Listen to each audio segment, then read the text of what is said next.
Ayo, siapa di sini yang udah jalanin bisnis tapi nggak bayar pajak? Ayo. Gimana tanggapan DWK Project terhadap pajak? Tonton sampai beres.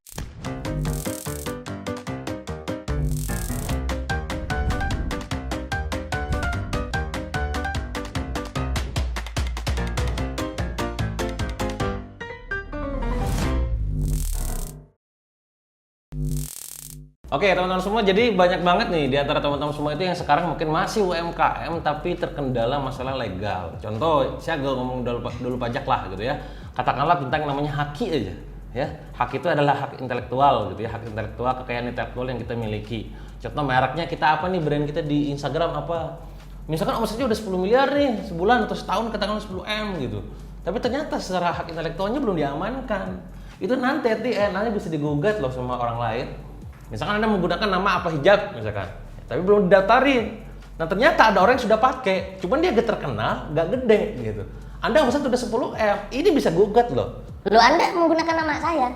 Dan ingat kalau udah main hukum kayak begini duitnya gak gampang, gak murah, gak mudah. Pengalaman kita sebelumnya gitu ya, ada orang yang ngalamin kayak begitu sampai harus ngeluarin duit 600 juta untuk beli merek doang. Karena dari secara legal masalah. Bahkan gilanya lagi ada yang sampai di angka miliaran rupiah. Sampai 24M, saya gak sebut merek lah gitu kan. Hanya gara-gara menggugat merek. Dan banyak di kasus di Indonesia yang cabangnya udah banyak hanya gara-gara logonya mirip. Ya, terus juga ini belum diamankan.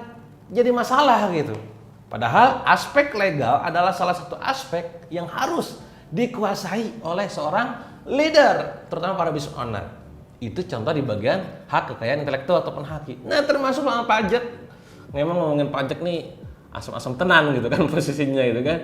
Di titik kita sekarang pengen sedekah banyak, pengen wakaf banyak, giving banyak.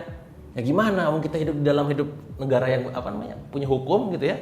Jadi pajak harus tetap kita perhatikan, kita keluarkan. Nah, saya ngomong sekarang kayak begini teman-teman, sekedar reminder aja buat kawan-kawan gitu. Kenapa? Aneh itu pernah kena pajak gede. Ya, hampir setengah M. Gara-gara apa ya? Gara-gara dulu gak lapor itu aja sih gitu. Nah maka sekarang jangan sampai ini terjadi sama Anda. Teman-teman saya udah banyak yang jatuh gara-gara gak lapor pajak. Bom waktu bahkan kalau kita ya. Gede, boom, di-track ke belakang, zut, habis. Jangan sampai kayak gitu. Nah maka di sini saya pengen sampaikan ke Anda gitu ya, bahwa yang namanya pajak itu mindsetnya adalah tentang yang namanya korporasi. Dalam artian gini, Anda selalu ngomong masalah tentang yang namanya scale up. Kang, bantu dong saya scale up nih. Maksudnya pengen 10 kali lipat dari sebelumnya misalkan. Pengen bahkan naik 100% lebih, 1000% mungkin katakanlah. Tapi masalahnya adalah apakah Anda layak untuk bisa di scale up? Padahal scale up itu isunya bukan cuma sekedar omset, tapi masalah tentang kapasitas. Disebut capacity, termasuk tentang yang namanya finansial dan juga tax planning gitu. Nah kalau misalkan Anda itu tidak memastikan siap secara finansial, wah siap-siap nih nanti ujung-ujungnya tuh sial gitu ya. Omset kayaknya gede gitu kan, ternyata pajaknya belum dibayar gitu ya. Wih, omset kamu besar, pabrik kamu banyak, gede, luas, produk kamu banyak gitu kan. Mobil kamu banyak, rumahnya gede gitu kan. Tapi cost untuk pajak gitu ya, itu belum dikeluarkan. Itu hati-hati loh. Sekali lagi, pastikan Anda memperhatikan itu. Jadi nomor satu alasannya kenapa saya sangat notice banget soal pajak adalah karena ini tentang nama corporate mindset. Mindset kita ini pengen korporasi. Dimana angkanya misalkan pengen PKP itu kan kadang orang nggak mau PKP karena tadi pajaknya gede gitu kan 10% lebih dan segala macam gitu. Ya sudahlah, anggaplah kita omset pengen ngomong 10 miliar sebulan. Lah PKP kan 4,8 atau 4,6 tuh setahun ya kan. Lah otomatis kalau 10 miliar sebulan udah otomatis kena kan. Nah ini siapin gitu loh. Lu ngomong pengen 100 miliar tapi lu laporan nggak pernah ada gitu. Nah itu disiapin semuanya. Kenapa harus belajar juga dari awal supaya Anda nggak bingung. Contoh nih ya. Anda owner, distributor, agent, reseller. Ketika Anda narik pajak ke distributor, pertanyaan saya adalah reseller sama agent narik pajaknya gimana?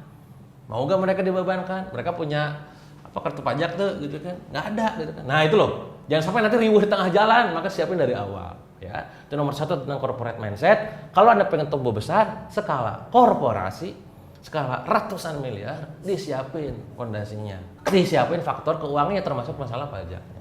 Nomor satu. Kedua adalah tentang yang namanya kepastian, saudara-saudara. Kalau konon kata orang pajak katanya hanya ada dua yang pasti gitu kan, kematian dan pajak. Jadi kalau misalkan mati itu nanti ujungnya bakal kita mati, gitu ya. Sama pajak juga sama. tinggal tunggu waktu gitu. Nah, ada khawatir nanti nih ada duit yang kita keluar gede gitu kan, duitnya udah jadi rumah, udah jadi aksesoris, mobil dan segala macam. Mending dari sekarang disiapin ilmunya. Mungkin bahasanya nanti kita akalin dalam artian ya, karena pada dasarnya ini harus Anda tahu nih, pajak itu adalah self assessment. Mereka gak akan tahu sebelum kita mengisinya. Pertanyaannya adalah kita apakah mengisinya atau tidak.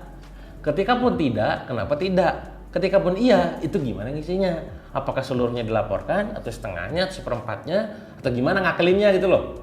Contoh sederhana, yang pengetahuan saya walaupun saya ada orang bagian khusus ngurusin tentang itu, kalau gaji gede, itu kan nanti posisinya tuh bakal pajak juga bakal gede gitu di perusahaan. Maka misalkan nanti gini, ngatur-ngaturnya itu ya, oke lah take home pay-nya dibuat gede. Ya, ketika pengen misalkan ngasih ke si karyawan kita lebih gede, jangan digajinya yang gede, tapi dikatakanlah take home pay-nya. Terus gimana Kang? Sisanya masuk ke tunjangan komunikasi, tunjangan makan, tunjangan komunikasi gitu loh. Supaya gak kena pajak gede, clear? Nah, itu contoh-contoh sederhana gitu loh. Nah itu yang kayak gitu ngakalinya banyak, makanya Anda pahami ilmunya. Kalau Anda gak ngerti ilmunya, cari orang yang ngerti ilmunya. Bantu urusin gitu loh. Itu nomor 2, jadi sekali lagi tentang yang namanya kepastian. Hati-hati. Saya alhamdulillah kan nggak kena, bukan enggak ya, belum. Ya. Kang Dewa mah nakut-nakutin, Kang Dewa mah nyumpahin, bukan nyumpahin, gue ngingetin. Ya. Karena gue pernah posisinya di posisi Anda. Nyantai, nyantuy gitu kan, dengan bangga kan. Income saya miliaran rupiah, omset saya sekian, di Facebook di Instagram, belum kena tegur gitu kan. Gue udah gitu.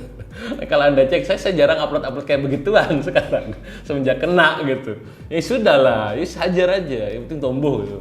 Jangan aku tiba-tiba omset 1 miliar sehari misalkan. Ditanya 1 miliar sehari benar, setahun sebulan berarti 30M. Kok kenapa kamu gak PKP? Ah, kena loh. Hati-hati. Omongan kamu bisa menjadi yang menjadi ancaman kamu di masa depan. Nah, supaya nggak asal ngomong, pelajari ilmunya, celahnya di mana gitu ya. Termasuk juga disiapin dari sekarang.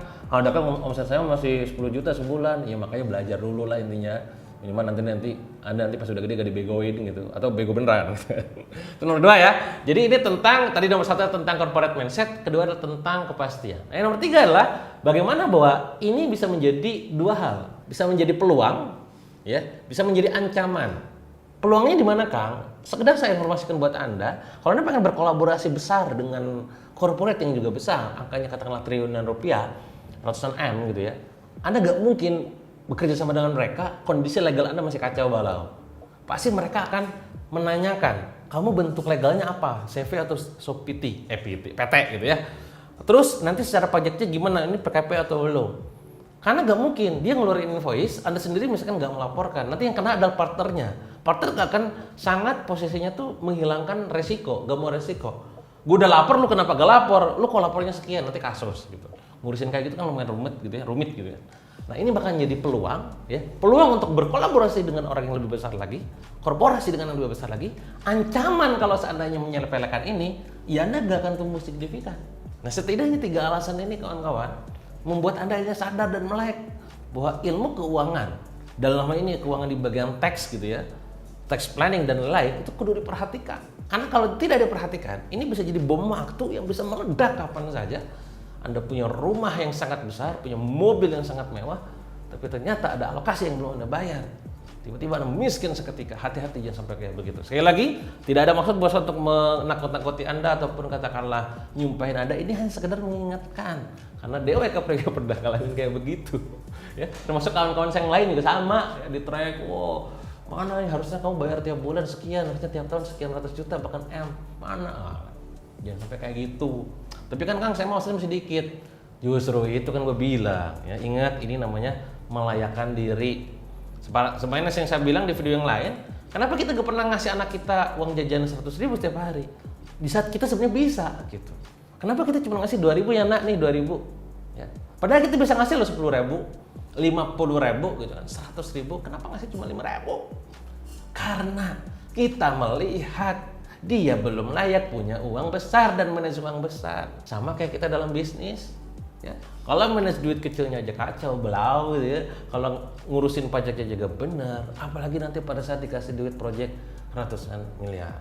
So hati-hati sekali lagi teman-teman semua. Pajak itu penting, perlu Anda pelajari, perlu Anda kuasai, perlu Anda pahami secara betul A to Z-nya. Ketika pun sekarang Anda belum punya transaksi yang besar, ya. Itu aja mungkin dari saya video ini teman-teman semua. Sekali lagi hati-hati dengan segala hal yang belum terjadi sama Anda karena bisa jadi belum beneran gitu ya. Bukan tidak gitu ya. Produk saya laris Kang. Ya laris tapi ternyata ada kasus di berikutnya kan hati-hati juga. Sekali lagi hati-hati banget dalam bisnis. Bisnis ada ilmunya. Memulainya sangat mudah, tapi maintenance-nya yang cukup menantang. Itu aja mungkin di video kali ini. Jangan lupa kalau misalkan Anda suka dengan video ini, kasih like supaya makin semangat saya bikin video-video yang lainnya dan makin sering update-nya gitu ya.